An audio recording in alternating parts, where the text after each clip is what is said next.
There we go. Welcome, everybody. It is 8 o'clock on Wednesday night. That means it is time for another installment of the Get Off My Lawn podcast, which I like to call the best show that nobody's watching. So hopefully that changes pretty soon. I think this is going to be definitely an episode worth taking in. Real quick here, a few announcements, and then we're just going to jump right into this.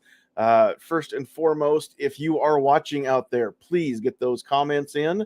If you are on YouTube, Facebook, or Rumble, I will see them. If you are on YouTube or Facebook, I will be able to put comments and questions up on the screen. Rumble, I will not, but at least I can read them out if they're coming in, which I don't see any yet, but that's all right. I'm sure that we'll have a couple. Also, if you have not yet liked, subscribed, whatever is the case, on whichever platform, please do so on the one you're watching. If you are on the others, then please go to those, find Sandhills Media, and like or subscribe as well. We would sure appreciate growing those numbers.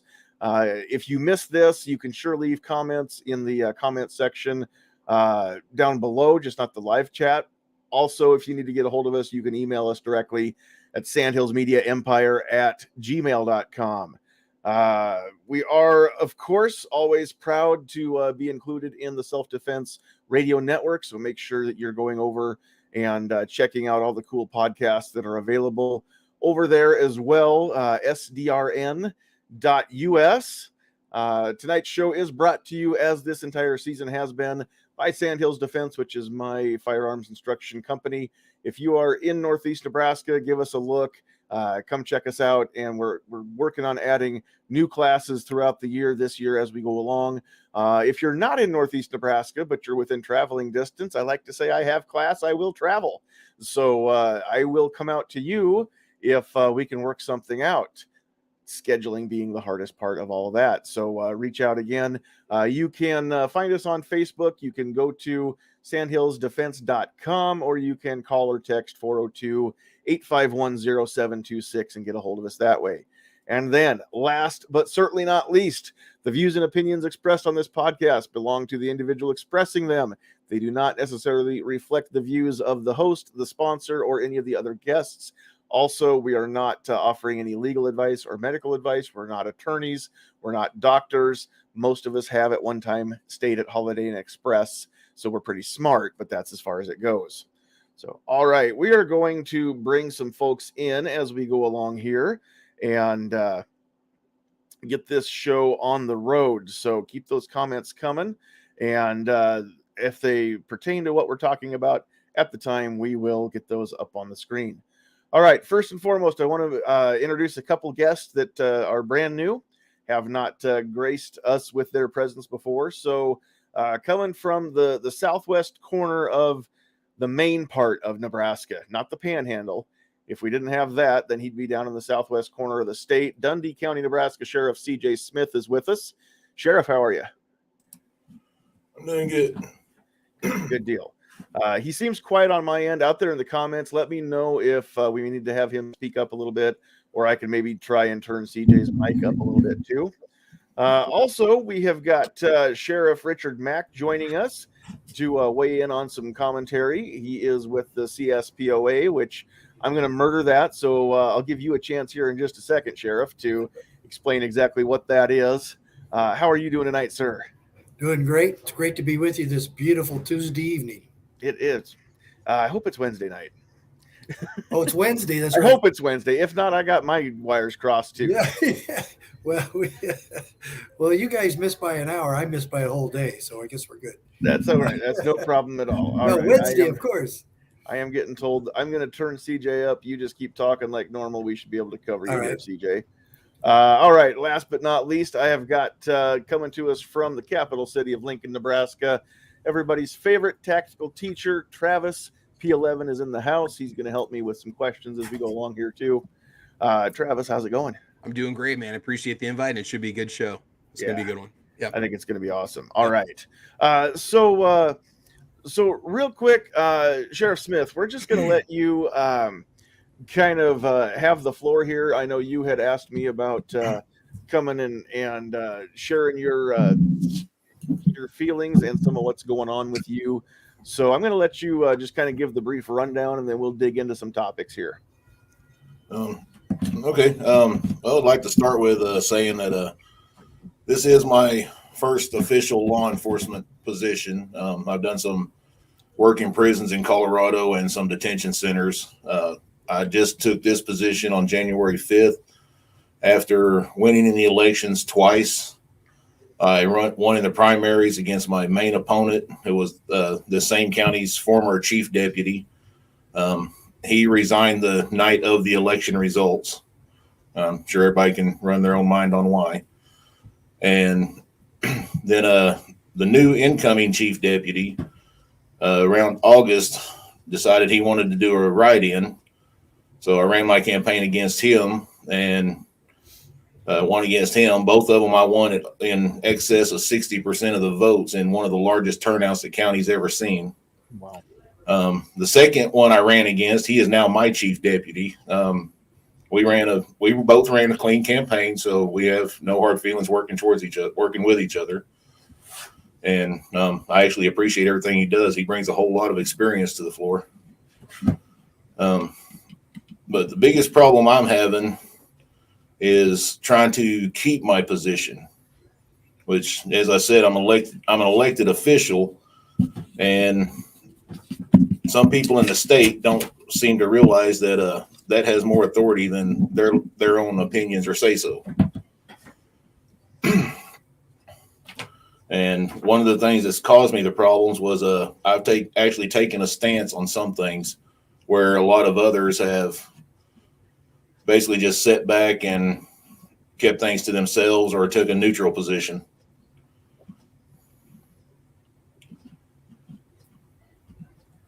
Alrighty. So I know we're going to get into a little bit of that, but can you just tell us a little bit more about what's going on and what is it that's happened that has transpired to make somebody think that you're not to be in this position, and then what's kind of happened with some of that?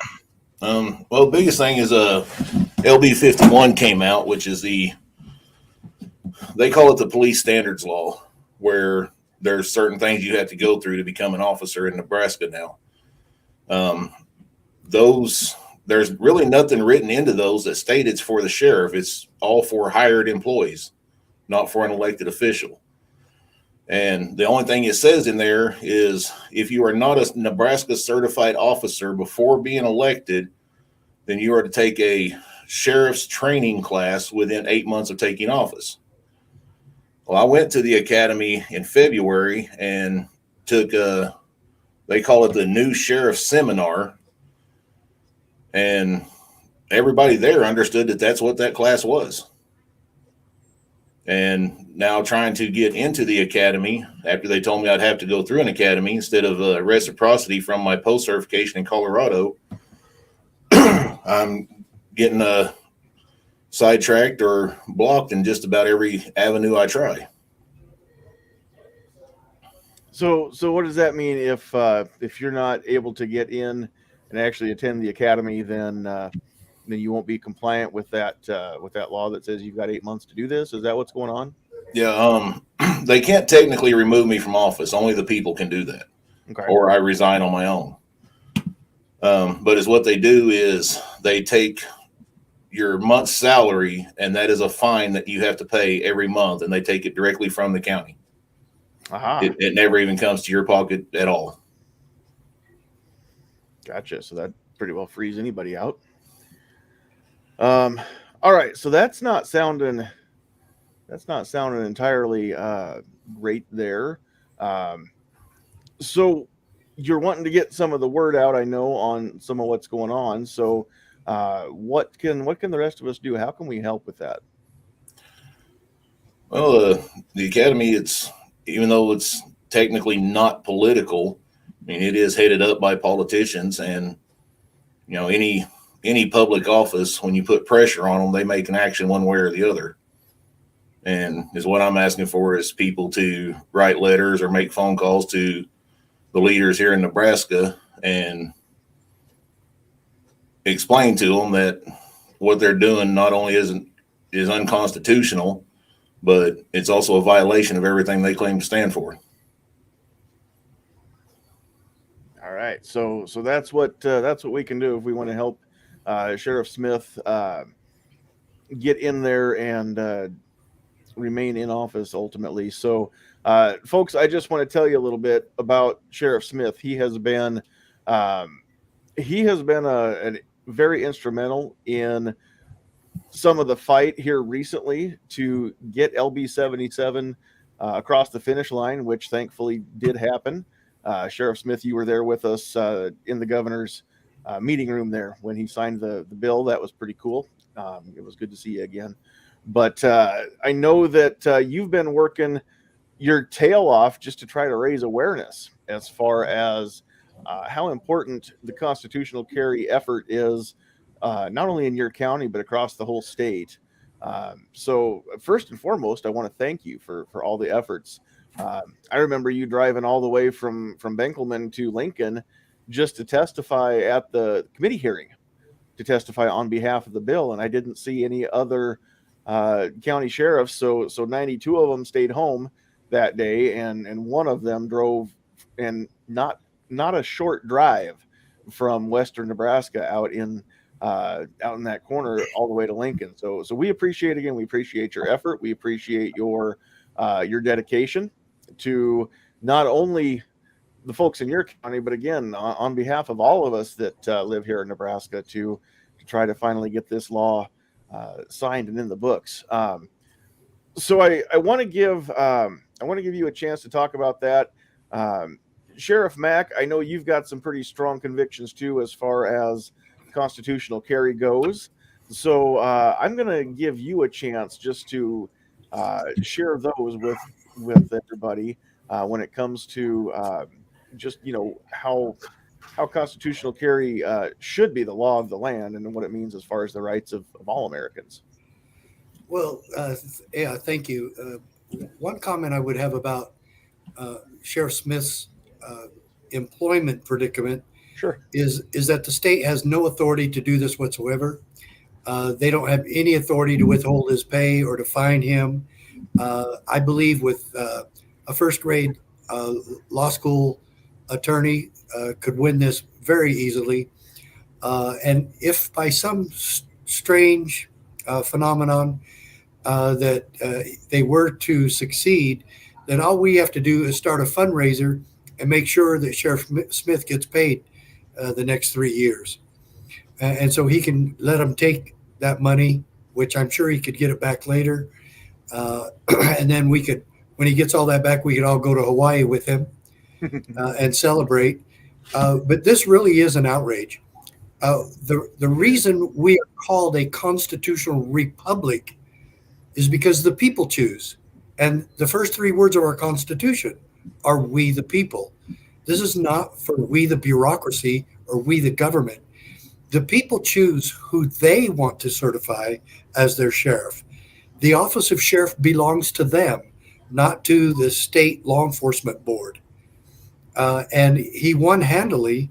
And for them to turn around and say, well, you guys didn't follow the rules and you didn't know what you're doing.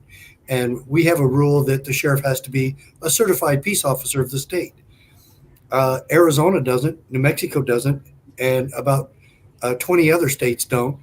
And the others, really most of it that went through is that the sheriffs really want to push that to where they can have no non-certified people run against them. So it's kind of the Incumbent Protection Act. But this isn't even a law in Nebraska. And what they've passed, he already won his election. And so he would have to be grandfathered in. And really, this is an absolute outrage. And we at the CSPOA, which stands for Constitutional Sheriffs and Peace Officers Association, we want to keep this good constitutional sheriff there.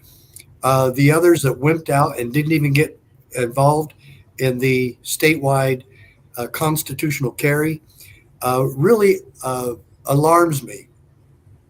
And it's exactly what's wrong with America, is because the sheriffs have the power and the wherewithal to protect us from bureaucrats and the corruption of state politics and state politicians, and more importantly, the corruption of Washington, D.C. politics, and especially this totally corrupt Biden administration that is committing treason at the border and not enforcing the laws on the books. And of course, Mayorkas wants to complain that this is Congress's fault because they've never passed new laws. Well, they have old laws there, Mr. Mayorkas, and you are to enforce them. And you are refusing to enforce them because you don't agree with them. And it doesn't go with the agenda of your Parkinson's disease demented president. And so, and I don't say that lightly, but the people around this president have lied and lied and lied. And his wife, Jill Biden, is one of the biggest liars in America, if not the biggest. The people close to the president know he is not fit to be president. And let's be real here. Mr. Biden, we have been fighting you for some time, along with your buddy Obama and many others in Washington, D.C., who can't read plain English. The right of the people to keep and bear arms shall not be infringed. Okay? And that makes, quite honestly, it makes gun control in the United States of America against the law. And you lawless people that think you can come in and violate also the Fourth and Fifth Amendments of confiscating property without due process. So you can't violate the Second, can't violate the Fourth, and can't violate the Fifth. And you people are so lawless that you think you can violate the supreme law of the land just because you disagree with it. That's not America. No, in fact, the Constitution was written and the Bill of Rights was ratified just to guard against such a thing as this. That's right. So yeah, I'm glad that you're here. I'm glad that both of you are here with us tonight, because I complain a lot about the way things are. I know that something needs to be done. I know that it needs to be the right thing and not do something just for the sake of doing something, but I don't have the experience or the knowledge to know what steps to even take as we the people at this point. So sometimes it feels like an exercise in futility. I refuse to believe that, but I know that it feels that way sometimes, and it's hard to just keep going day in and day out.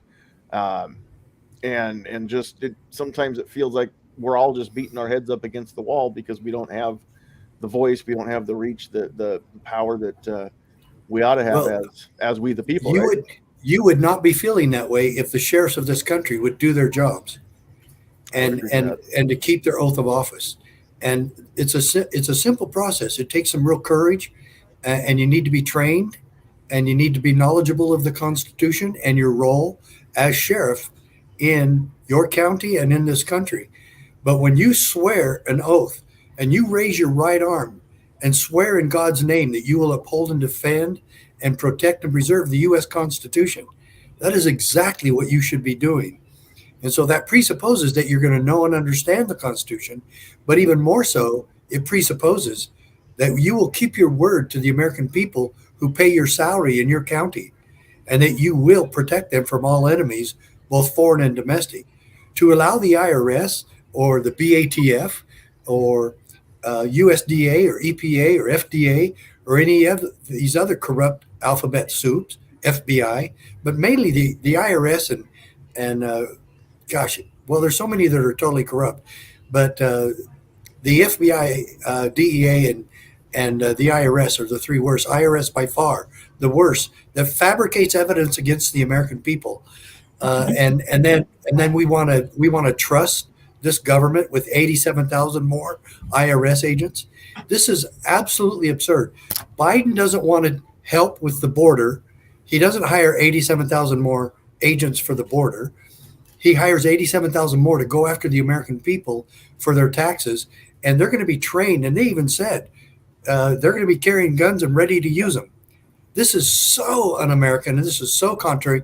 You know, if these idiots and liars and corrupt people in Washington, D.C. would simply make a simple tax code that could be understood on a and be completed on a postcard size form, that would be one thing. But it's 77 or 750,000 pages. It goes on and on and on. It's bigger than the Bible, the U.S. tax code. And it allows them to do anything they want. And this is an absolute abomination. And this IRS has been allowed to do this because why? Because both the Democrats and Republicans have allowed it because they want to control the American people. And it's our job to control them. And again, I will state clearly and emphatically, if the sheriffs were doing their job with the American people in their counties, we wouldn't have to worry about any of this stuff, especially gun control. Yeah, for sure. Now, I do want to bring up, and I know that this has happened in many states across the nation, but it happened recently in recent memory here in our state that we did have the Second Amendment sanctuary county movement. I almost lost my words there. Yeah. Swept across our state. And I know NFOA, Nebraska Firearm Owners Association, didn't make that happen. We did our best to cheerlead from the sidelines as more and more counties were added. But Sheriff Smith, I know that you weren't the one in office when that happened in Dundy County, but I do remember just watching that map turn more and more green across every county in Nebraska, except 2 now have adopted a Second Amendment sanctuary county resolution, and I know Dundy County is one of them. So that is heartening to me to see so many counties across so many states have it's not just the sheriff, it's the county commissioners or supervisors, whatever that county has, and the county attorney. They all have to get together and agree to sign off on this measure, because without the commissioners backing it up, without the county attorney refusing to prosecute illegal crimes, crimes under illegally made laws, I should say, and without the sheriff, agreeing not to enforce such hogwash, then that wouldn't mean anything. And I know that all of those positions, those people come and go, but just having that measure now on the books in each county, that means more than just lip service. That means that whoever takes that position moving forward needs to honor that as well. So hopefully people, as they turn out to the voting booths, will remember that you want to vote for the candidate for each of those positions that is going to honor that and make sure that nothing changes at all moving forward. So that's super important too. All right, so I want to move back over to the to just the constitutional carry movement. We have now become state number 27 in the union. And Sheriff Mack, you're in, is it Arizona? Is that right? Yeah, we were one of the first. Yeah, you've had it for a long, long time. So we're just, in fact, ours won't take effect until September. Everybody wants to know the exact date. Well, that's contingent on the final day of our legislative session in June. So if they end on the 9th of June, it'll take effect September 10th, but that's not locked in until the session officially adjourns for the season. But everybody out there that's paying attention to Nebraska, it'll be in September. We know that much. So Sheriff, I'll give you both a chance to speak here as far as what the constitutional carry movement means both to you and to the country and to your state and your counties. But Sheriff Smith, I'm going to give you the chance to sound off on that first. I know that, like I said earlier, you've been a champion for this bill, and I'd like it if you just take a few minutes here and explain why that is, why it's such an important thing to you. Well, it's important to me because, when I've taken this office and 2 times before, I've swore to uphold and defend the Constitution. I never took an oath saying I was going to uphold and defend all these rules and regulations that everybody wants to make behind their desk. There's a specific way to change the Constitution, and if it's not followed, then in my mind, it's not a true law. And as far as the LB 77 or the constitutional carry we have, it's always been something I've always wanted to work on. I never knew how until I came to Nebraska, got involved with the Republican Party. I was part of the Republican Party overthrow up in Kearney at the state convention this last year. And that was where I found out a lot about how you do get involved. And that really struck a chord with me, got some fires burning, and talking to people around the county who had no idea how to get involved. I was their state delegate, so I was their representative to the state for all 1,876 Republicans in this county. Very cool. But the constitutional carries, it's something I've always held dear to me. I lived in Oklahoma at a time where you couldn't even carry a firearm without going to jail for it. Unless you were hunting or a rancher, you could not carry a firearm off your property. And now Oklahoma even has a constitutional carry as well as a right to hunt and a new right to bear arms. Then, of course, you got tribal things down there that have a whole different meaning. But coming up here, I moved here. I actually thought this was a big time conservative state. Then I got here and I found out how wrong I was. But then again, I should have known, Lincoln and Omaha, they're both severely Democratic and they each have their own congressional districts. Yeah. So, they pretty much have had a lot of say for the whole state. Due to the overthrow in Kearney, we, as the conservative Republicans, we basically got control of the state back. And that has been showing this legislative session. I mean, LB 77 passed with the only votes against it were Lincoln and Omaha. But one of the biggest reasons it's been so dear to me is, I've always been a student of the Constitution. A lot of times I didn't understand it, didn't know what it was. I've actually been to Washington, D.C. and saw the actual Constitution, and that was really meaningful to me. But I do remember always hearing that no rights can be put under restriction or registration. And that's all a concealed carry permit is, a registration. It's constitutionally illegal to have a registry of firearm owners, but yet every state has done it at some point or another. I think it's BATFE now. Yes.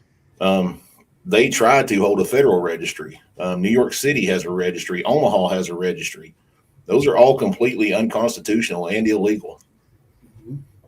So just to be able to help get rid of one more registry, I'm pretty proud of that. And it's not as widely talked about, and I don't remember if it is Lincoln Police Department or Lancaster County Sheriff's Department. I do know one or the other. If you buy a gun in Lincoln, even though there's not an actual registration process, every firearm purchased does get reported to. Travis, do you know the difference? Is it to the chief of police or is it the county sheriff? I didn't realize it did. The only thing I knew about is if you're a Lincoln resident, you have to record your sale of a pistol to another individual that's also a Lincoln resident. You have to actually record that through Lincoln Police Department as a record of sale. As for purchases, like if any purchases happen, like at an FFL, that I don't know if something gets reported directly. So. Yeah, talk to any FFL in the city of Lincoln, and I do believe that they are required to report those sales to. It must be the chief of police. It must be just a Lincoln thing, not a Lancaster County thing. See, they haven't stopped by my house yet, but well, they don't need to. I guess I don't need to worry about purchasing anything in Lincoln. I have a couple great FFL dealers here, and I believe one of them's actually on here watching tonight. And I don't have to worry about what they're going to tell anybody. I did it once. I've purchased one firearm in Lincoln, and it was on a whim. I was there at the time, but now that I know things that I know, that just won't be happening. And I've made some great relationships with some great dealers up in my area. So I would highly suggest all of you that are out there watching and listening to this right now, if you haven't made friends with a good dealer, somebody at a good gun shop, go ahead and build those relationships, because it's kind of neat what can happen. You know, you don't have to do a lot of volume business, spend a lot of money at their gun shop. But if you go there and just give them some business every now and again, when it does come time to do a transfer, you know, private sale, you go over there to do the transfer paperwork. You know, they generally treat you pretty darn well, instead of just completely socking you for those fees. So, you know, I've never really plugged anybody's deal, but I don't know. I know a lot of people out there get I believe it's just called Guns, the magazine. yep, you gotta get that one. Page 30 and 31 of this next issue is actually one of our local gun stores. Ah, cool. Hey, there you go. So, I mean, if anybody wants to take a sheriff's recommendation on who to buy their firearms off of, it's paradiseammo.com. I hate plugging one over the other because we do have two good ones. If the other one, you know, makes it into a magazine, I'll plug his too. Well, just for fairness, what's the name of that one? Do what? Well, just for fairness, what's the name of the one that didn't make the magazine? Pleasant Creek Arms. There you go. They're both available on Google. They both have Facebook pages. Both of them will ship wherever you want them to ship to, and you know their prices are a little different from each other, but they're both really fair on their prices. Well, and you know, a lot of people don't realize that when you go to your local dealer that doesn't have, you know, acres and acres of storefront, they're not going to give the same prices as the big box stores, because they just can't. They don't get the prices that those big box stores get from the distributors. So that doesn't mean that that they're doing you dirty. That just you know, they've got higher overhead, so the margin has to be a little bit higher to stay in business. But where would you be if you didn't have your local gun store? So make sure that you're giving not just guns, just shop local every chance you can. Do what you can to keep all your mom and pops in business in your area. Coming from an area where most of the businesses are dying off, if it wasn't for people willing to pay a little more and shop local, the town where I went to high school would be gone by now. So our little town out here on the plains, it would definitely be gone if it wasn't for local business owners. Yep. We have 4 corporations in this entire county. Everything else we have is local business owners, and everything we need is right here. There's very few items we have to travel out of town to get as a necessity, or mostly even for a want. Almost anything we want, it's either here or one of our local shops can order it in, and we keep our money right here in the community.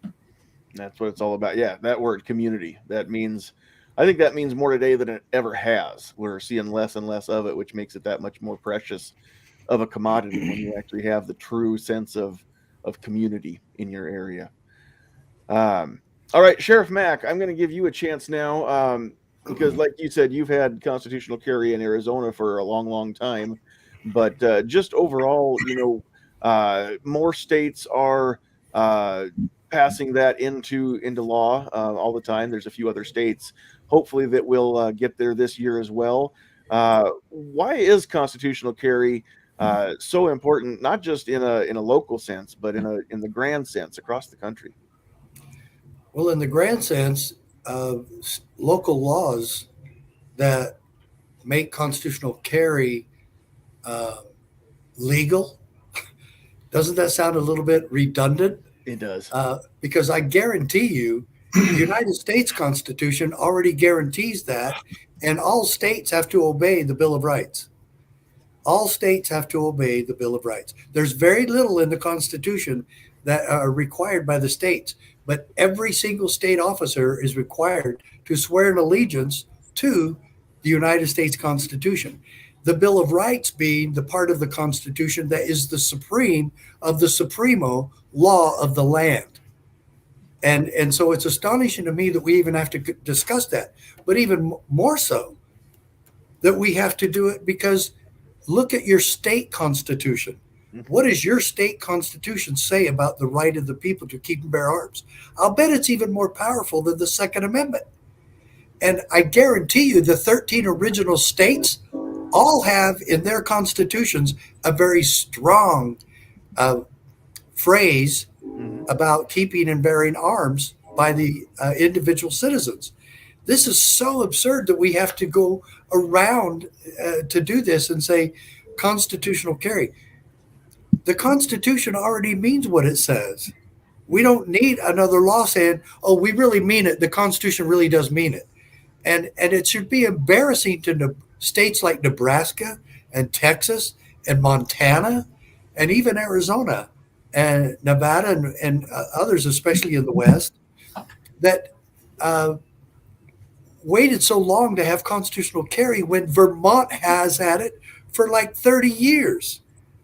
Mm-hmm. Vermont and Alaska were the only two with constitutional carry.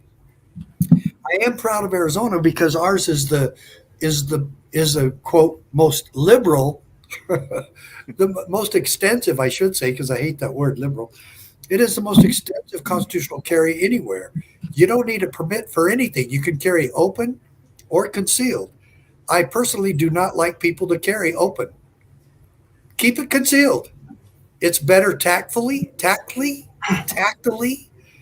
It's better for tactics. That's what I'm trying to say.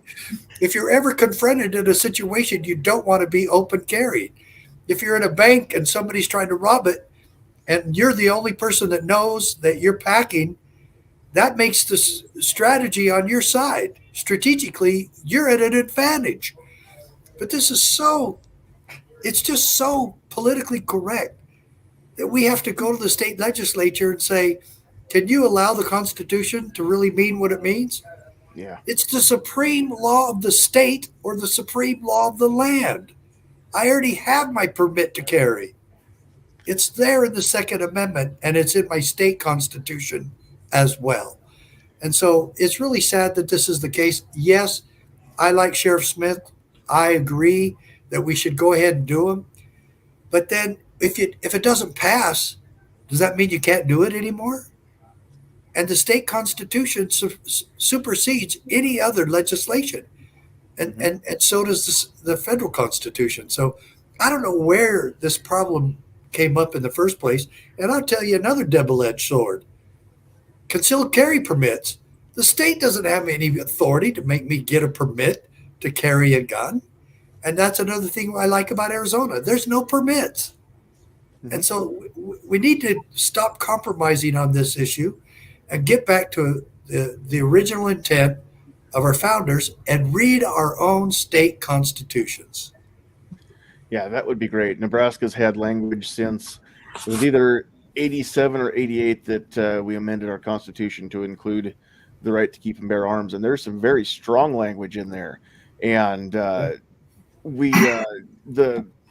after that, there was a group that went to the legislature, which in ours is unique. We only have one body in our legislature. We're a unicameral government here. And so a group of people went to our unicameral here in Nebraska and said, hey, the Constitution now allows us to carry this. So you need to not pass law, or, you need to strike the laws that prohibit carry concealed here in Nebraska. Open carry has been legal forever. We have no laws regarding open carry. But basically what those people got told at that time in the late 80s by the legislature is if you want it changed, you're going to have to sue us and take it to court, which never happened. So it took until 2006 to even become we went from no issue to shall issue in 2006 here in Nebraska. And then it took until almost 20 years later, it took 17 more years to go to no permit needed. But I shall issue. How about shall not be infringed? How's that one for you? You know what? I wish that. Unfortunately, this is what I say all the time because I know that and you know that. Unfortunately, we don't get to live in the world that we wish was. We have to deal with the world that is, don't we? It gives credence to the fact that people think the constitutions don't matter. People also think the constitutions give us rights. No, and they don't. Not at all. They protect the Bill of Rights didn't give us a damn right ever. It simply protects what we were born with. Yeah. The Constitution, if you read that through, it is a whole long list of the government needs to be kept in its place. This is the power the government has, not one more inch past this. Correct. And again, it's been misconstrued. There's been a lot of people throughout the years that have misunderstood that, disagreed with it, and then unfortunately, again, we've let it go too far at this point, so it's going to take a lot of work now. And if I could, Yes. Sheriff Smith and I are showing the same little booklet. Uh, the only reason that you and I know each other is because when I was sheriff in Graham County, Arizona, I sued the federal government on a Second Amendment issue. But I sued them on the 10th Amendment, and it turned out to be the most powerful 10th Amendment decision in the history of United States Supreme Court rulings. And it's all in this little booklet here. And I recommend that everybody, it fits in your pocket, and they're very inexpensive. And I would tell you, everybody in the country needs to read this decision. It reinforces the Second Amendment. It also reinforces state sovereignty, and it reinforces this: the federal government is not our boss. And so this decision protected the office of sheriff, because the federal government, the Clinton administration, was attempting to commandeer the office of sheriff nationwide for federal bidding, with a threat of arrest if we failed to comply. And this decision needs to be read by every sheriff, every peace officer, every chief of police, every county commissioner, every city councilman, every state rep, every governor.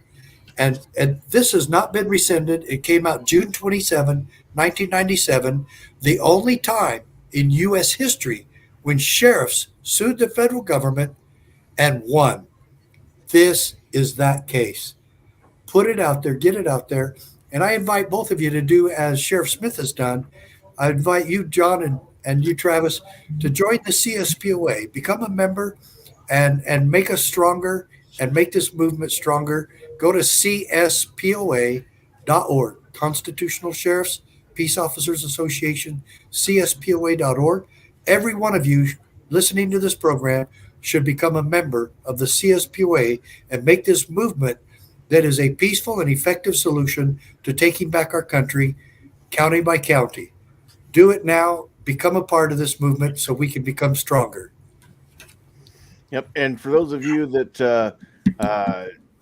are watching along here, I did put links both in Facebook, YouTube, and over on Rumble for CSPOA.org.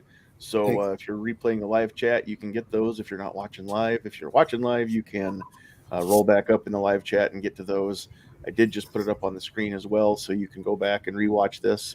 Pause it if you need to and just type it in. It's pretty easy, CSPOA.org. And I do want to add, I don't know what these books cost on the website. Richard actually sent me this when I got elected, so I didn't have to pay for mine. But I do know it's only a couple dollars and $1 or $2 for shipping and handling. But the value of that book is priceless. The information in it is simple to understand. It's in basic English.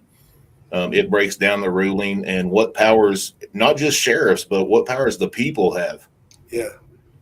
And it puts it in a whole new perspective, where it's not only the Constitution backing you up, but Supreme Court orders where they have said throughout the centuries that this is the way it's supposed to be. Well, and real quick here, I'm just going to post a link to the booklet itself, so you can go check that out as well. They're $3 each, 5-pack for $10 there on the website. So there's a link to get over to those two if you want to pick one of those up. You know what? Spend the $10. Get the 5-pack and hand 4 of them out. Keep one for yourselves. Yeah. All right, Travis, do you have anything that you want to throw in there or ask at this point before we move along? Yeah, I'm just kind of curious on something. So Sheriff Smith, the ATF is under a lot of scrutiny as of late. Dettelbach's been under. There's been, interviews and investigations, especially about the pistol brace and stuff.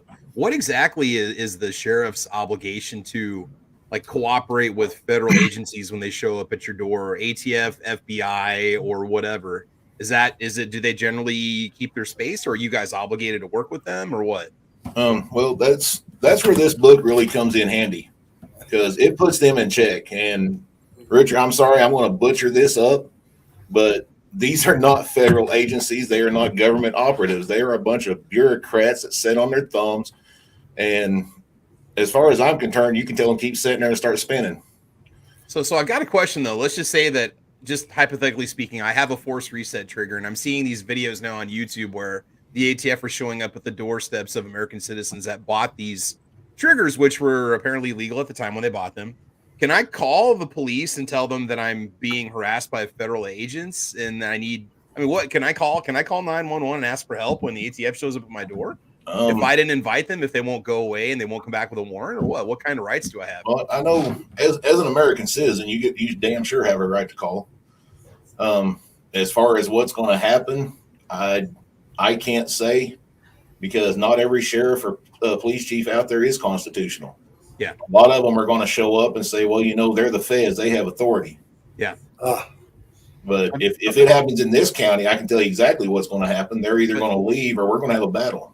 John, I was going to say, didn't we pass something or want to pass something that says that Nebraskan citizens they have a right to not have their firearms taken away by federal agents if they're not violating any federal law? That's what the Second Amendment sanctuaries basically. Yeah, that's exactly what it means. Yeah. When ATF oversteps their bounds and starts writing laws, and not only call something a crime, but they also get to set the punishment for it and completely deals Congress out of the game altogether, then that's not constitutional, which is why Dettelbach's feet are getting held to the flames right now by several people over there in Congress. And so that's what the Second Amendment sanctuary county movement means, is that when something like that comes along that doesn't follow the guidelines of the Constitution, then well, number one, the sheriff is not going to enforce such a law. Number two, there was a bill that was introduced. I don't think that it's going to get all the way through debates, and I don't think it's going anywhere this year. But we have a Second Amendment sanctuary state law bill in the unicameral right now that would, it's not as good as some states, but it's pretty darn good. It would actually, it would make it, how would this work? It would make it a crime for any state agent or the agent of any subdivision of the state. It would make it a crime to help a federal agency enforce such a frivolous law. It would also prevent the federal agencies from commandeering assets from the state patrol on down to local city police and any step in between. So it would be a great bill. It doesn't. Some states have a provision that allows to prosecute those federal agents, and ours wouldn't have that. But it's not going to pass anyway this year. It doesn't look like. So again, that'll be something we'll push for in the next session. But that's a lot of words to say. 91 of our counties in our state, Travis, already have that measure put in place for that county. You're just unfortunately in one of the other two right now. and that's the sad thing is no matter how the Lancaster County Sheriff feels, if you call 911, it's going to be the lovely chief of police there in Lincoln that gets that say so, and we all know how she feels. Yeah. So you're screwed. That's the long and short of it there. Yeah. So if you had one of those things, then you'd probably be forced just to hand it over there in where you are in Lincoln. Well, here's one of the biggest problems that everybody's going up against, and this is nationwide. I did an interview on Nebraska TV, and it was about the pistol brace ruling, where I came out and told everybody I'm not in support of it and I won't enforce it. Valley County Sheriff and I think it was Hill County Sheriff, I believe it was. Both of them came out with them. Me and the Valley County Sheriff actually put ours out within a few minutes of each other, and they were almost word for word. But during this interview, I was told this interview was going to be just the sheriffs that had put this notice out. But of course, it was media, so everything got turned around. They interviewed this is a really long title. Deputy Chief Counsel at Giffords Law Center to Prevent Gun Violence, Mr. David Puccino. And when I stated that, sheriffs and more sheriffs across the country, I could only speak for the ones I knew about here in Nebraska, that we're going to stand up against this ban. He came out with his statement, if the firearm with the stabilizing brace is a short-barreled rifle, manufacturers, dealers, and individuals need to register it within 120 days from date of publication in the Federal Registry. So right there is one thing that's illegal about it. Yeah. Then he put I think the rule, notice there he said, I think the rule was a careful effort by the administration to distinguish between a proper item, which is something that makes it easier to fire a pistol from a hand, from an improper item, which is something that, while claiming to be one thing, is in fact another, was a device that allowed you to have a short-barreled rifle. Short-barreled rifles by the Constitution aren't illegal to begin with. And then he goes on and makes the comment, ATF was presented with a problem. There were companies selling props that were being used to make short-barrel rifles, and they were doing that claiming they were doing something else, claiming they were selling stabilizing braces. Now, at the same time, there were other companies that were selling genuine stabilizing braces that are used by people with disabilities to shoot weapons. So what ATF did is they said, we're going to set up a process to distinguish one thing from another, and that's what they are supposed to do. Of course, this is America, so we don't always do just what somebody tells us to. Except they didn't. Because even Director Dettelbach got asked about the brace that was originally created I can't think of the company or the guy that invented it, but he helped it. SB Tactical. Yeah, SB Tactical. Yeah. So he created that to help one of his friends who was injured and came back and only had one arm. And so I can't remember which Congress critter it was, but one of the good ones held up that exact brace and said, is this one exempted from your ruling, since this was the one that was created to help him? And of course it's not. So that's a lot of fluff, what you just read, that statement, because it's not even the case. There is no distinction. They want to make criminals out of anybody that's got anything of the sort. Yeah, my CAC fin came with a letter from the ATF, from the company I bought it from, that said that they approved that particular fin, stabilizing fin. Yeah. Well, the one thing that really got me that he said was, and I didn't copy this part down, but anybody can go on there. You just go to NTV, Nebraska TV, and just type in pistol brace in their search bar. It's the only thing that comes up. But he said that the way they came about with this is that, I'm just going to call it ATF because that's what's been most of my life. I know it's the BATFE or whatever it is. They sent out basically questionnaires asking people what people thought. Well, anytime they send these questionnaires out there to people in the cities, which are highest probability being liberal Democrats, and that's what they took and made this ruling out of, and they're trying to enforce it as law. Well, when I grew up taking economics, sociology, and politics in school, I was always taught that there's a very specific process the law has to go through to become a law, and that is not a part of it. No, for sure. I was just trying to go search for that, but I'm not getting it to come up on their website at all now. So Well, maybe I made enough noise, they finally took it down. well, that could very well be. But I was just looking at it earlier today because I was going to send Richard a link to it, but it wouldn't let me send the link. I got you. Well, that could be why then, because I'm not finding that. But at any rate, it's all right. I wasn't meaning to fact check you in the first place. I believed you. Oh, it's fine. I copied that off the exact statement he read, where they Nice. printed it down below it. So if it's off, that's on them. I just did a copy and paste on it. Oh, okay. So we haven't had a whole lot of comments, and I haven't seen any questions come through yet. But this one I can't let go. Agorizer says that Uncle Sniffy says it's the AFT.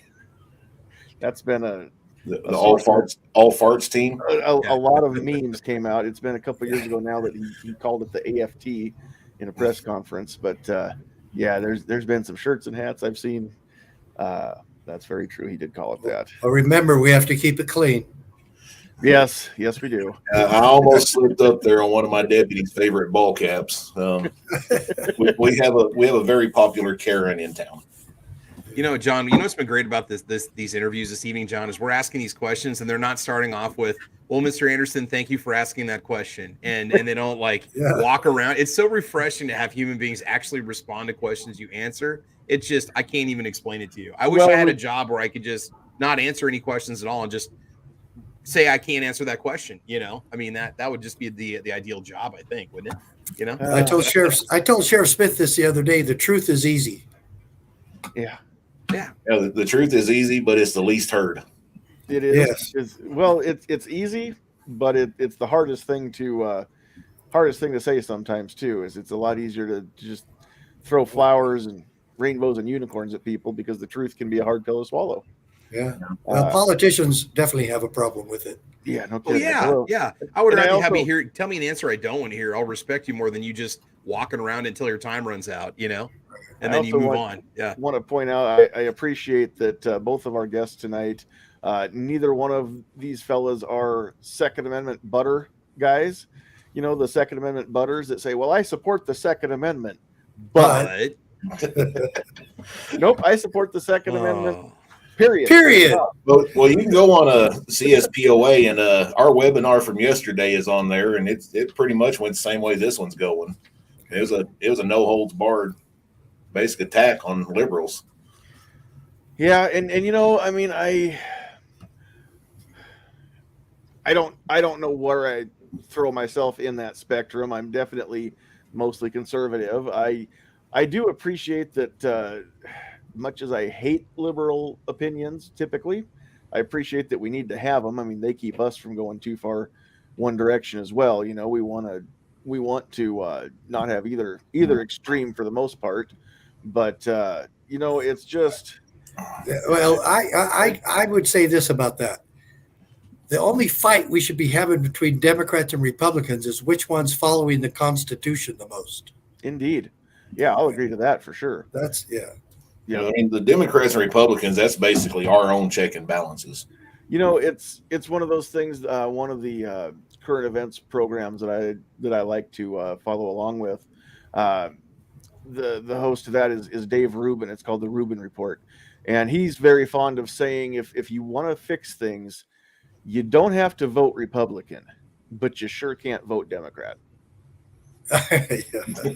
So Washington said a two-party system would be the bane of American liberty, and I believe that's true. I believe we need to get rid of both parties and not have any parties. Anybody wants to run, you run, and then the top two go to the general, and that's it. But the two-party system has corrupted America. I agree with you. Go to just a constitutionalist party.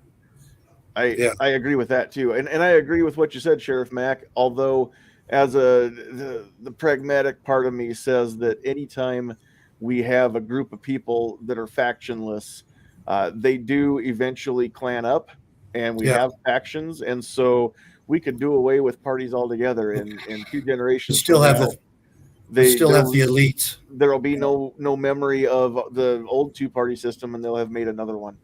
Right. So I mean, it's just human nature to be tribal. Right. So we need to figure out a way to harness it and make it work for us. And not either way, you need people in office that follow the law. Either way, I want to make a comment here. Joe Jag just put on there. Is there a way to find out if your sheriff is a constitutional sheriff? Does Nebraska have a list of constitutional sheriffs? Go to CSPOA. Richard, he's a great the answer guy. to that question is go talk to your sheriff and vet your sheriff. Yeah, we can't keep track of 3,086 sheriffs. You must be a part of the process.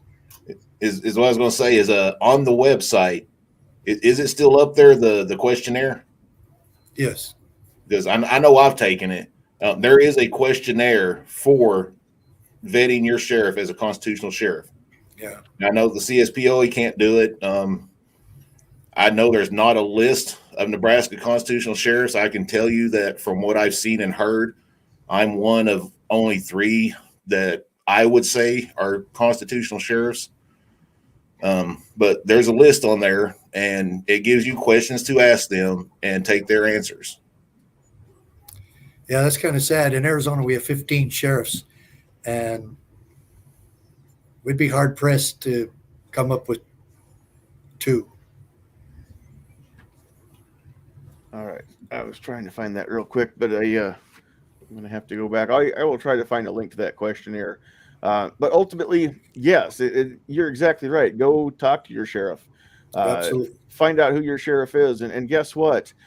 You don't have to. I mean, of course, you should always be respectful to everybody. But Yes. you don't have to go and beg, borrow, and plead for their time. If you're a registered voter in your county, then they are your employee. You put them there, or you didn't, but you took an active part in the selection process at least, and so you can ask for a few minutes of their time. If I can't find that questionnaire, just find out what's important to you as far as backing the Constitution, specifically Amendment 2, and just ask them your own questions, and keep that in mind. If they run for re-election, also any challengers, ask those people those same questions. That's what you should do for every elected position in your town, in your county, in your state, and in your nation. If more people would just go and vet these candidates, ask them the hard questions, take note of the people that dodge the questions, because if they'll dodge a simple question like that, they're already shifty, so they're probably not the best fit to represent you in any level of government. But you should be asking this of your school board members. You should be asking this of your city council, your county commissioners. Every elected official should be able to answer a few simple questions that will pretty well tell you if they have at least read the Constitution at some point in their lifetime, because far too many have never even cracked that document open in a book somewhere and just read through it and even have any idea what it says. Hey, you guys, I got to split. I don't know if we're about finished, but I've got a 3-hour drive to get back home. Oh my gosh. Right Okay. now. Oh man. But, Real quick, thank you, Richard, for agreeing to get on here tonight. I do want to thank you for your time, Sheriff Mack. And I tell you what, before we sign off, I give everybody a chance to give any closing thoughts and then shameless plugs for what they're involved with and what they're doing. So you go ahead and do that before you sign off, if you would, please. Well, what I'm involved with is the restoration of our Constitution, county by county, and that sheriffs are absolutely an integral part of this success, making it effective and peaceful. Folks, there's hardly any solutions out there that are both effective and peaceful. And we want to keep this peaceful. If your sheriffs are involved in this process to keep you protected, to protect your rights, to protect your God-given rights, it will remain peaceful and it will be very effective. We've got to do that. This is what I've dedicated my life to. And now I want you to join us in this holy cause of liberty. Go to cspoa.org, become a member of the posse, make a donation, whatever you can. This is absolutely still, you get what you pay for. And I promise, if you could come up with a better solution than this one, I'll join it today, tomorrow. As soon as you let me know, I'll join it. But if you can't, I ask you to join this one. It is, I believe, the only peaceful and effective solution left. Are there a lot of other good groups out there? Yeah, Gun Owners of America, a lot of different state groups, people who are doing media like we're part of tonight. Absolutely, we got to get the truth out there. But boots on the ground solutions, this is the only one I see that we have left to keep it peaceful. So join the CSPOA, become a member, become a part of this, get to know your sheriff, vet your sheriff, and let's take America back, county by county, state by state.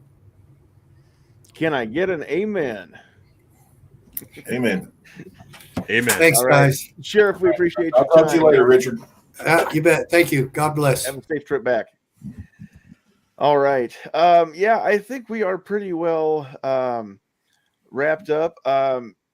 Sheriff Smith, I know that we didn't really give you a whole lot of chance to talk too much about really what's going on with the pistol braces. So if you want to expound on that anymore, you sure can, or any of the other topics that we were talking about tonight. Sorry, my throat's getting kind of dry. We had that storm come through here, and I think the dust is getting to me. No problem. I did I do, well, sitting here in my office a lot. I do a lot of looking up, what's going on with constitutional stuff across the country. And I don't know if you can see here in the back, I've got these stacks of books. Every one of them books is something about the Constitution or the Founding Fathers or Bill of Rights. So that's my reading material when I'm in the office. And I wish I'd have thought to grab it off the door and bring it in here. But about being able to access your sheriff. If you're here in this county and you come to my office, my front door has a big note on it. Says, this is your office. I work for you. And I'm just ad-libbing here. I'm not sure. I don't know the exact phrasing. But if this door is shut, it's only to control the heat and air. Open it and come see me. That's very cool. So I've never heard of another office doing that, but I do work for the people of this county and only for the people of this county. But one of the things I did the other day when we were talking about doing this was I took the Second Amendment and I broke it down. And of course, everybody knows it says a well-regulated militia being necessary to the security of a free state. The right of the people to keep and bear arms shall not be infringed. Well, I've heard a lot of times people saying, well, the language of the times is a lot different than the language is now. And it means something different. I just happen to have, that's been passed down through my family, a dictionary from the 1700s. So I got curious and I looked up each one of these words that's not a commonly known word. And then I even looked up what a comma means, because comma appears, I believe, 7 times in that phrase. And in 1700s, a comma was used. The use of a comma was to mean, let me find out where I put that here. Used to separate items in a list while keeping the sentence complete to its meaning. And basically is what that means is you can take the Second Amendment and you can say a well-regulated militia and being necessary to the security of a free state and the right of the people to keep and bear arms shall not be infringed. So it's not talking about just a militia. It's not talking about just the people. But then if you look up the definition of militia is a body of citizens enrolled for military discipline. No, wait, sorry, I started that on the wrong spot. Militia comprised of all males physically capable of acting in concert for the common defense. And in, I don't remember what year it was, but United States v. Miller, there was a case over a guy had a sawed-off shotgun. And the ruling from the Supreme Court actually made that phrase that these show plainly enough the Second Amendment that the militia comprised of all males physically capable of acting in concert for the common defense, a body of citizens enrolled for military discipline, and further, that ordinarily, when called for service, these men were expected to appear bearing arms supplied by themselves and of the kind in common use at the time for military service. So basically that right there tells us we're allowed to have any firearm produced, whether it's force hunting, target shooting, military, anything that any in the military can have, we can have. And just the other day, and I think it was on CNN, I was watching one of the hearings up in DC, and there's conversation between Dan Bishop and Jerry Nadler, where Bishop, Republican on this conversation, asked, would anyone on the other side, speaking of Democrats, dispute that this bill would ban weapons that are in common use today? And Jerry Nadler, the chair of the Democratic Party, said, yes, that is the point of the bill. The problem is they are in common use. So that right there tells you that even our own lawmakers are willing to defy the Constitution to get what they want. Yeah, because they know better than we do, they think. Yeah, somewhere along the line, not only Congress, but way too many people as well have somehow mistakenly thought that the job of the government is to keep us safe and to be our daddy and to make sure nothing bad ever happens to us, which is nowhere in the Constitution. The Constitution says pretty plainly, in my mind, that the government's job is to keep us free.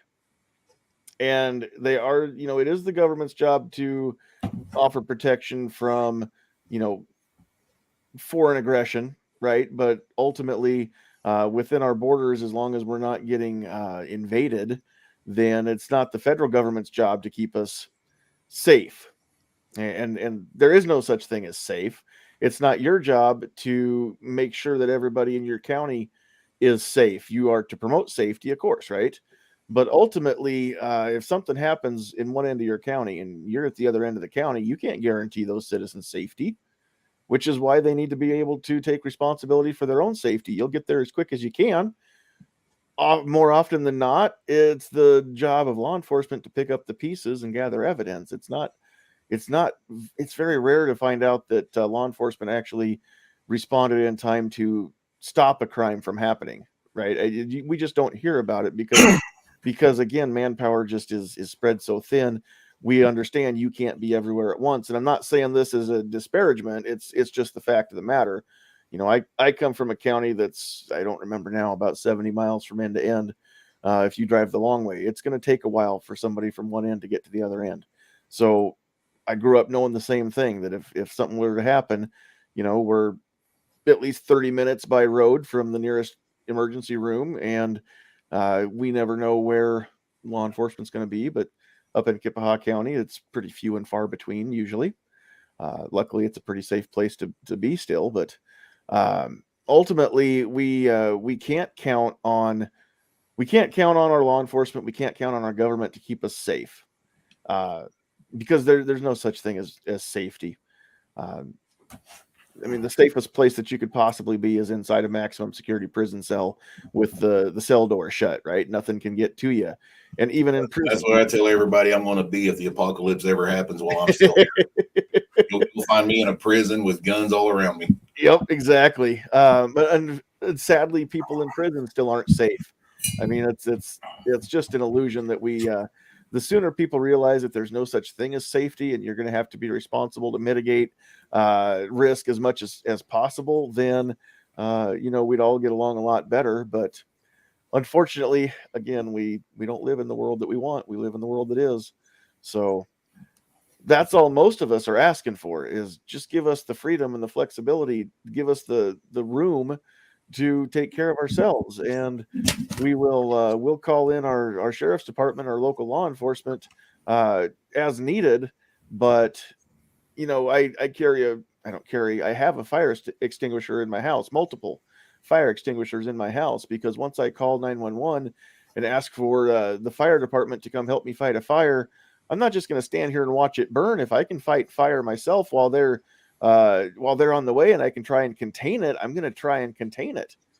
And the firearm that I carry with me every place I'm legally able to is just another fire extinguisher. It's for me to help contain and mitigate the risk or mitigate damage until the proper authorities can get there to take over. So and I think that most everybody listening to this tonight and catching it on replay probably is of the same mind. But there are a couple of comments out here that I want to get up on the screen, and I know I'm going to not get this last name right, so I'm hesitant to even try. But it's probably either Lanius or Lanius, and if or something completely different. But Kirk is the Texas director of CSPOA. They're forming chapters in all states. So if you're here in Nebraska and you want to be part of getting in on the ground level of the CSPOA chapter here, then we've put that website up several times on the screen, but that would be very cool to have that happen here. And Kirk, if you're still on here, I actually just joined your group on Facebook today. Lanius, there we go. All right, so I was close the second time. All right, so yeah, he is still out there. Also, Mike C is saying courage and honesty is the difference between politicians versus statesmen. We need statesmen up and down the tickets, not politicians. And I would agree with that as well.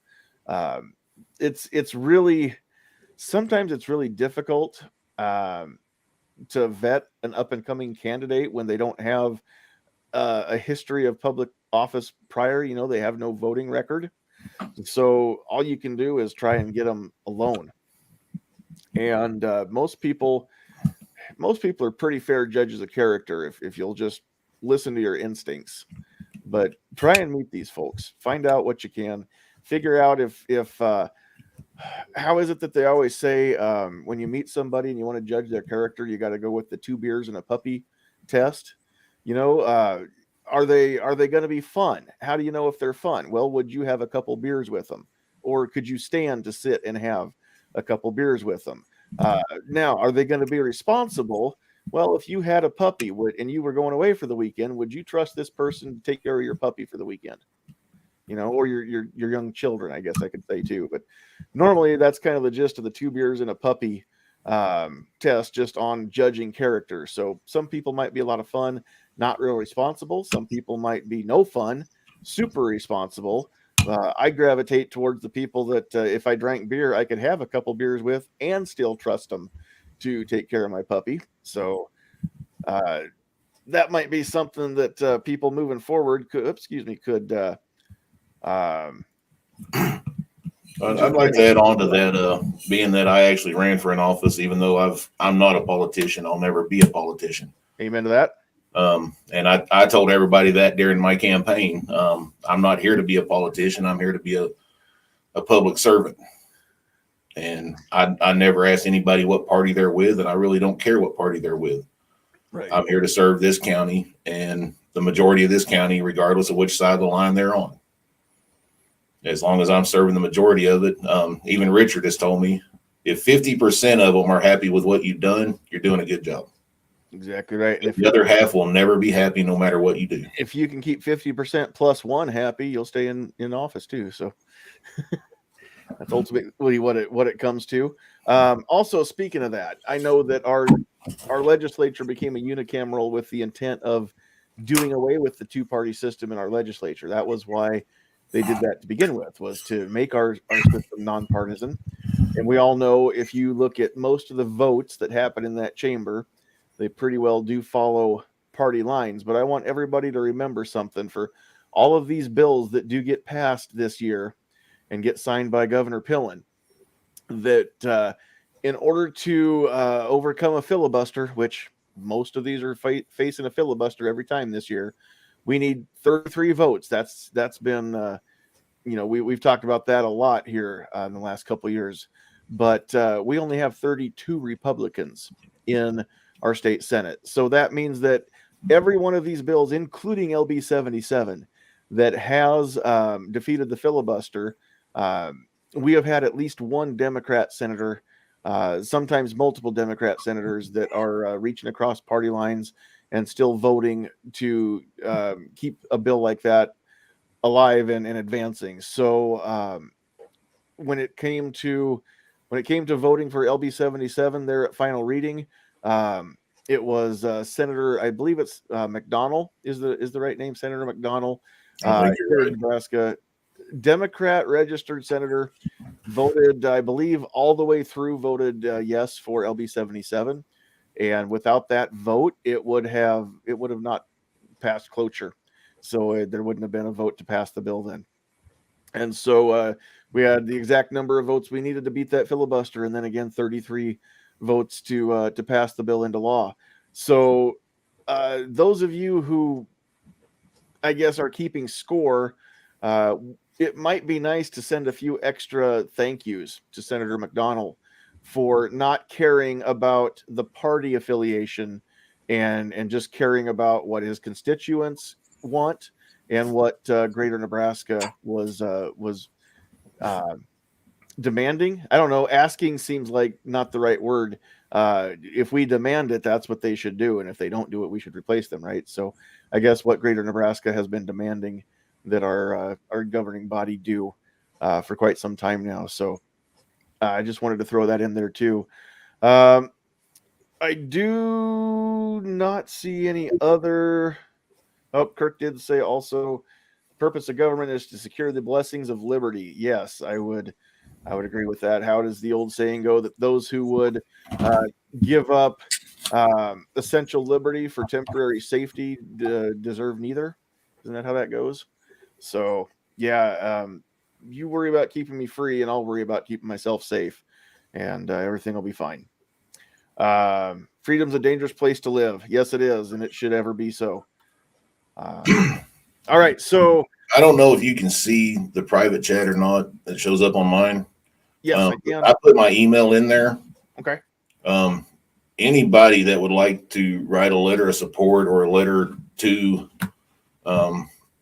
for me to take up to the hearing I have to have with the Law Enforcement Academy, I've already received a couple of them. Richard's going to put it on his website too. That's the email that you can send those to. Do you want me to go ahead and put that out on the full?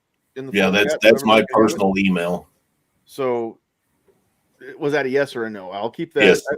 Okay, I didn't want to dox you unless it was with your blessing. Oops, let's do this. And type tonight.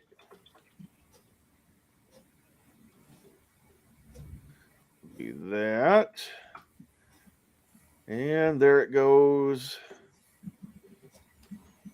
Retype it on the Rumble side. There we go. All right, so that is out there now. So you can send those letters of support. You can send me support or hate, whatever you want. After going through the campaign, I've got pretty thick skin. I don't mind hitting the delete button if I'm not liking what I'm reading. So it don't bother me one bit. All right. So Travis, do you have anything else you want to throw in before we wrap this up? No, it's been a great show tonight. It's been great being able to ask these questions and get some good answers and just kind of see things from the sheriff's side, which is something we really haven't had before in the show. It's neat to see their perspective. And also, it's one of those things where, people need to realize it is an elected position. So they need to make sure they know what their sheriff is going to represent and stand for. And if they're going to be, for or against any of the issues that they care about the most, it's a good idea. Just don't go off of a name you see on a billboard and vote for that person because that's all you remember. You should do your research as a voter and know who you're voting for. So no kidding. Yeah. And the office of county sheriff in our nation is a very unique office. There is no other elected position that has the authority that county sheriff has. As I understand it, and sheriff, back me up if this is wrong, but when it comes to Dundy County, you are the supreme law enforcement official, are you not? There's nobody that outranks you there. No one outranks. There is a system of checks and balances. The only person in the entire country that has the same level is the president of the United States, the governor of each state, and another elected sheriff. Not an appointed sheriff doesn't have the same level. Okay. But the system of checks and balances is the coroner. Coroner is the only one who can legally arrest the sheriff. Okay. All right. So even that's what confuses me, because here in Nebraska, the sheriff can be the coroner. Usually is too, in most of the rural counties. Yep. And well, before I have to go, my miss is on here watching tonight, and I'm sure she's already blowing up my phone, telling me to get home and eat dinner. But I want to give a little advice before I leave. Anybody that writes your politicians, if they are a politician who votes on law, so this won't apply to the governor or any of those levels, but your senators, legislators, congressmen, any of those, when you write your letter, put at the top of it that you approve this letter and request that it be put as a public document, viewable and readable by the public. Because if you don't put that, they can't take it onto the committee floor and read it. Okay. That's why you always hear people, well, I write my senator all the time, but nothing happens. That's usually the reason. But if you'll put that statement and they can walk in there with a stack of these letters versus 4 or 5 of them and then say, well, we've heard from 5,000 more people. Yeah, they count those other letters, but they don't have the same impact as when they can walk in there with that stack of them that they have approval to make public record. And that's one of the things I've learned this last year, that it makes a real difference. That's what actually got me to the committee floor for that LB 77 committee hearing. Was my letter came out as public information, and that really piqued Brewer's interest, because being elected sheriff, coming out in support of LB 77 when all the others were taking a neutral position, that got him to keep me in the loop on everything. Very cool. Yeah, Kirk is saying that in the 97 Supreme Court case, which Sheriff Mack won, Justice Scalia called the elected county sheriff the chief law enforcement officer, or CLEO. And anybody that's ever done SBR paperwork, or I believe suppressor paperwork, what that phrase CLEO is all about on that paperwork. So yes, that would be the county sheriff. Another thing on that is the sheriff is an executive branch of the government. That's where they have they're on the same level as the president. Yep, exactly right. And that's what the executive branch is tasked with, is to enforce the laws created by the legislative branch and interpreted by the judicial branch. So yes, the executive branch always is in charge of enforcement of the law. So keep that in mind too. Law enforcement all fall under executive branch. The local police chief is appointed by usually the city mayor. All of those other positions can, like the state level, state police, state patrol, those can be appointed by the governor. It's all executive branch, guys. So keep that in mind. Quick civics lesson. You're welcome. Well, you never know what you're going to get here. What gives them the authority, though, is whether or not the head of that department is elected. True. Being in law enforcement, they're part of the executive branch, but without having an elected head, they don't have the same authority. Exactly. That's where the U.S. Marshals are the head, are directly under the president. Then that's where the U.S. Marshals have their federal executive authority. Right. Good stuff. Good stuff. All right. We will give everybody a chance to wrap up and do any shameless plugs. So, Travis, we'll let you go first and save our guest for last here. Yeah, no, just check me out over on YouTube. Channels Travis P11. You guys can find me all over social media. We'll have an episode of Caliber Corner Saturday morning at 8 a.m. Should be a good episode. And otherwise, I think that's it. I appreciate the invite. And Sheriff Smith, I appreciate being able to have a chance to speak with you, and also Sheriff Mack earlier. So good stuff, man. Good episode tonight. It was a lot of fun being here. Glad to have you along. Yeah, man. Real quick, Travis. Yeah, man. Before I forget here, I do see that Pat threw us a $10 super chat. Not even a question with it.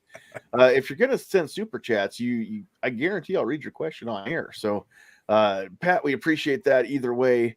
All right. So Sheriff, any final thoughts that you want to give out before we wrap up? And you don't really have a YouTube channel or anything for shameless plugs, but let's if you would just plug the plight that you're having again through the academy and what people can do to help with that. That's really the only thing I've got to say is if you'd like to help a constitutional sheriff keep their position in office, sending me letters that I can take to the academy for the hearing I have, or to send letters to the senators here in the state, or even the governor, the crime commissioner, so Don Arp, and the attorney general, Mike Hilgers. Just sending them letters, bombarding them, telling them, you need to stand up for the Constitution, not what these other lawmakers are wanting to hold up on their own standards. And aside from that, I would recommend everybody join the CSPOA. It's $100 a year, or you can do it monthly at $11 a month. He has a lifetime membership. It's over 2,000. I'm not sure what it is, but that's out of the range for a lot of people. But if you get on there for a couple months, you'll learn a lot, get a lot of access to other information, and you get a discount once you're a member. And other than that, as far as vetting your politicians before you go to vote, learn the Constitution. Ask them about the Constitution. Don't just ask them where they stand on what's popular now. Ask them where they stand on what they're supposed to take an oath to stand on. and vet their questions. Make sure people know what their answers are. That's how you get the politicians who are going to back up the Constitution and do what they're supposed to do. Very good stuff. All right. All right. And as far as final thoughts, I think I've pretty much left everything on the table already.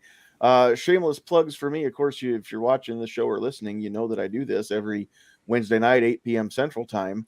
But and if you're catching this on the replay, we'd love to have you live. Tune in. I always joke this is the best show nobody's watching, but if you would help share the links, you could help me change that part.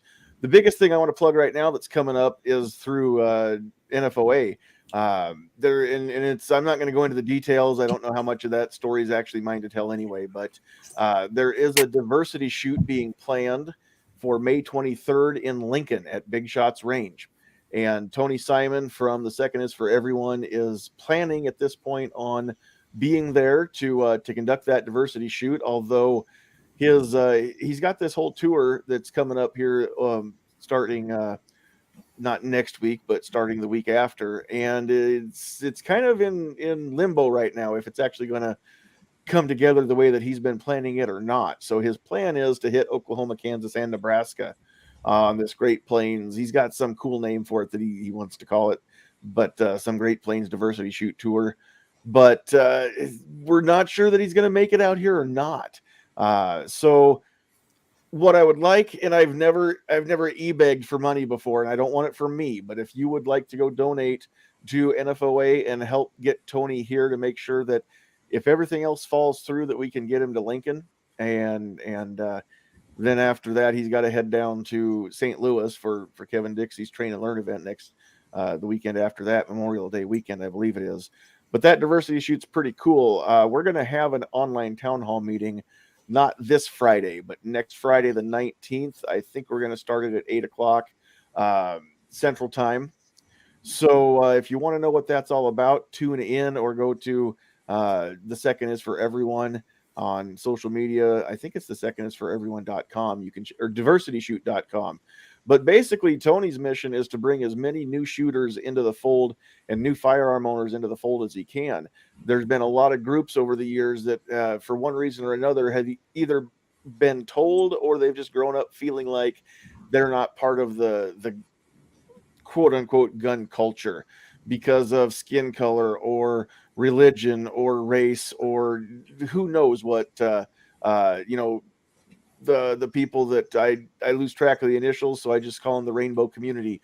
A lot of those folks think that the gun owners are against them, and the truth is, we don't win this fight if we don't get everybody pulling together. So diversity shoot doesn't just mean people with different skin color. It doesn't just mean people that love differently or worship differently. It could be people that vote differently.